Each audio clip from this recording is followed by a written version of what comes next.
Criar um adolescente no espectro autista, essa é uma jornada que faz a gente repensar muita coisa, principalmente o que a gente chama de sucesso, né?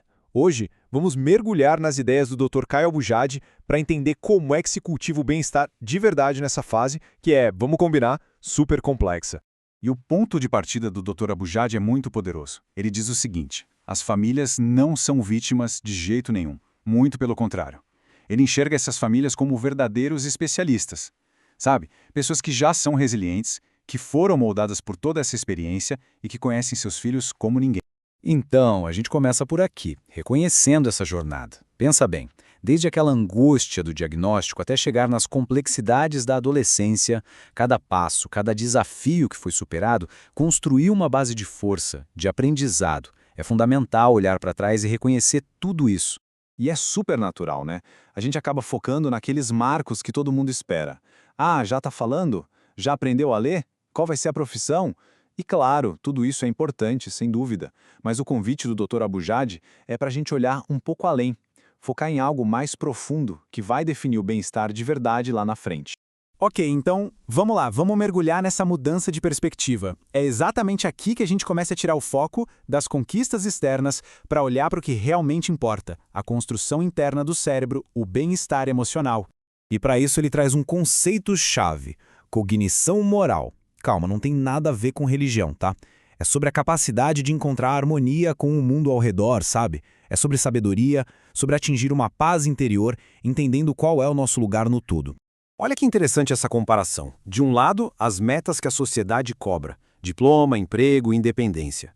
Do outro, o que o Dr. Abujade chama de metas cognitivas: sabedoria, harmonia, felicidade. A ideia não é jogar fora as metas sociais, claro que não, mas é entender que as metas cognitivas são a base, o alicerce para tudo.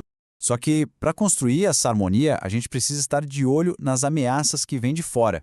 E o Dr. Abujade é bem direto ao apontar dois grandes perigos da vida moderna. Eles afetam todos os adolescentes, mas o impacto no cérebro de um jovem no espectro é muito mais intenso. E aqui estão eles, os dois grandes vilões da história: falta de sono e excesso de telas.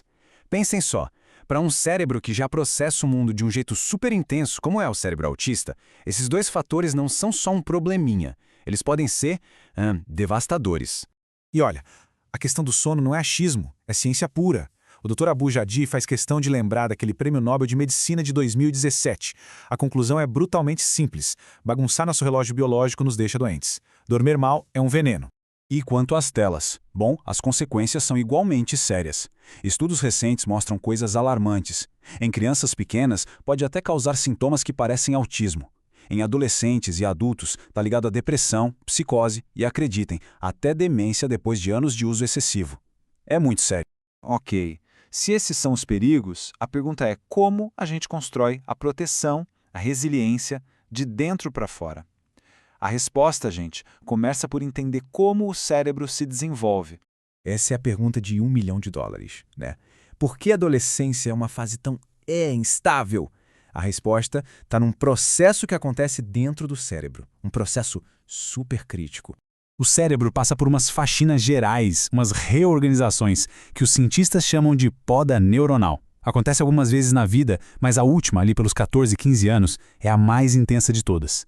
É um processo super inflamatório e é isso que causa boa parte daquela instabilidade toda. Agora, imagina isso num cérebro que já é mais sensível. O impacto é muito maior.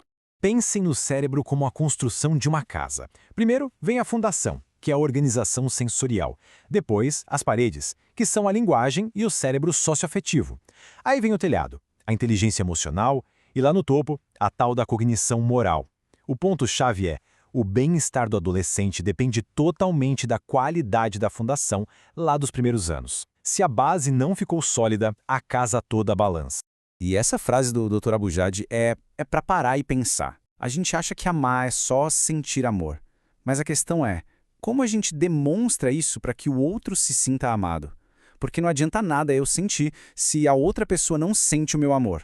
E como se faz isso? Comunicando o amor na linguagem deles. Significa entrar no mundo deles, se interessar de verdade pelo que eles gostam, aprender com a repetição que para eles é tão importante, oferecer paciência, é estar junto, de verdade.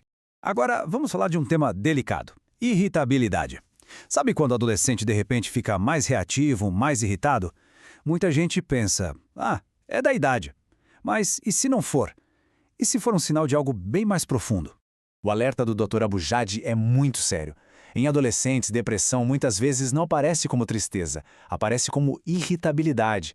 Aquela irritabilidade que não passa, sabe? Isso é um sinal clássico de depressão atípica e precisa ser visto como um pedido de ajuda, não como frescura ou coisa da idade.